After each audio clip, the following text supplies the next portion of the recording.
প্রত্যন্ত একটি গ্রাম। বৃষ্টি আর বিদ্যুৎ চমকাচ্ছে আকাশে। একটি পরিত্যক্ত বাড়ি, সেদিকে হেঁটে চলেছে কেউ একজন, ছাতা মাথায় দিয়ে। নিরিবিলি একটি গ্রাম। গ্রামের এক প্রান্তে যে বাড়ি অবস্থিত, সেখানে এখন আর কেউ থাকে না। ওই বাড়ির আসল মালিক যারা, তারা সবাই শহরে বসবাস করে। সেই বাড়ির একটি মেয়ে, সে সিদ্ধান্ত নিল শহর থেকে ফিরে এসে গ্রামের ওই বাড়িতে বসবাস করবে। সে ওই পথে একা হেঁটে চলেছে। অনেক দিন হলো তারা এই গ্রাম ছেড়ে চলে এসেছে। ওই বাড়িতেই ওর বাবা মা ছিল। সেই বাড়িতে এসে দেখতে পাচ্ছে বাড়ির অবস্থা খুবই খারাপ। চারিদিকে মাকড়সার জাল ছেয়ে গিয়েছে। সে সিদ্ধান্ত নিল এই ঘর পরিষ্কার করে এখানে সে বসবাস করবে। অথচ গ্রামের সবাই তাকে মানা করেছিল এই বাড়িতে না আসতে, এখানে বসবাস না করতে, কারণ এই বাড়িতে অনেক ভৌতিক ঘটনা ঘটে। সেই ঘটনার সাথে জড়িত একটা ঘড়ি। যাই হোক, সে দেয়াল পরিষ্কার করতে শুরু করলো। হঠাৎ তার মনে হলো কিসের যেন একটা ফিসফিস আওয়াজ। আবারও সে কাজে মন দিল। তো এবারও সে শুনতে পেল কোন একটা শব্দ। এটা কি ঘড়ির এ পাশ থেকে আসছে? না, ও মনে হয় মনের ভুল। যাক, কাজ করি। হঠাৎ সে ভয়ঙ্কর শব্দ শুনতে পেল এবং চারিদিকে দেখতে থাকলো। এখন তো আর শব্দটা বন্ধ হচ্ছে না। কোথা থেকে শব্দ আসছে? সে খুঁজতে লাগলো। আসলেই কি তাহলে এই বাড়িতে কিছু আছে নাকি? সে খুব সন্দিহান হয়ে এদিক ওদিক দেখতে থাকলো এবং তার কাছে মনে হচ্ছিল ভয়ঙ্কর সব শব্দ তার কানে ভেসে আসতে থাকলো।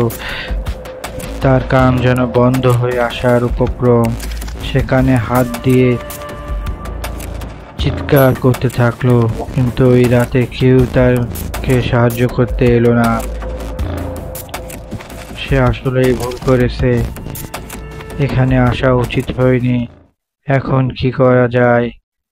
তার চিৎকার চারিদিকে যেন ছড়িয়ে পড়ছে। হঠাৎ সে দেখতে পেল ভয়ঙ্কর এক ছায়া। সে ভয়ঙ্কর এক ছায়াকে দেখতে পেল যে এদিক ওদিক কিছু একটা খুঁজছে। তার আঙ্গুলগুলো বিশাল, ভয়ঙ্কর, বীভৎস দেখতে। কি কুৎসিত সে চেহারা। সে সেটা দেখে কি করবে বুঝতে পারছে না।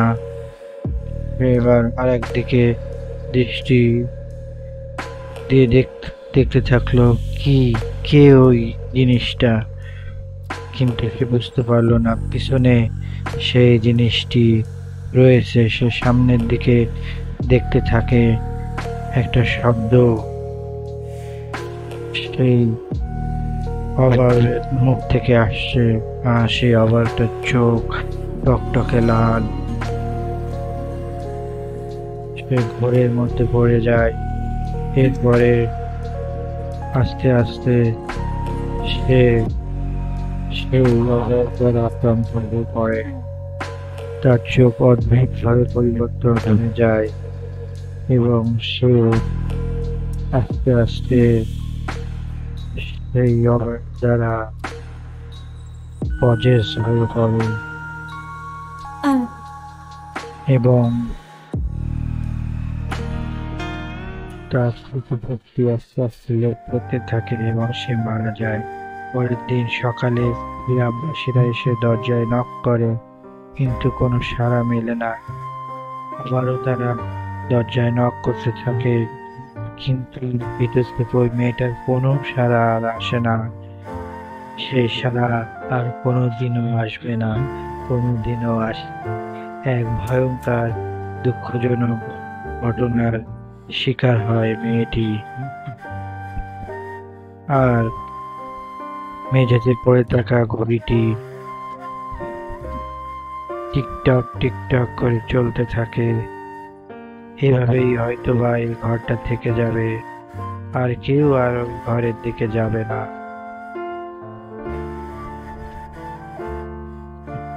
মেয়েটি যখন শেষ ঘড়িটা দেখেছিল, তখন বাজে ঘড়িতে 9টা 15।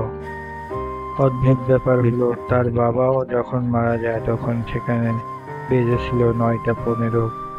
এটা গভীর রহস্য হয়ে আজও ওই বাড়িতে রয়ে গিয়েছে। শোনা যায় যারাই ওই বাড়িতে গিয়েছে 9টা 15 রাতে মারা গিয়েছে। দর্শকরা, আপনারাও চাইলে ওই বাড়িতে রাত 9টা 15 যে অভিজ্ঞতা অর্জন করতে পারেন। ধন্যবাদ সবাইকে। চ্যানেলটা সাবস্ক্রাইব করে আমাদের সাথেই থাকুন।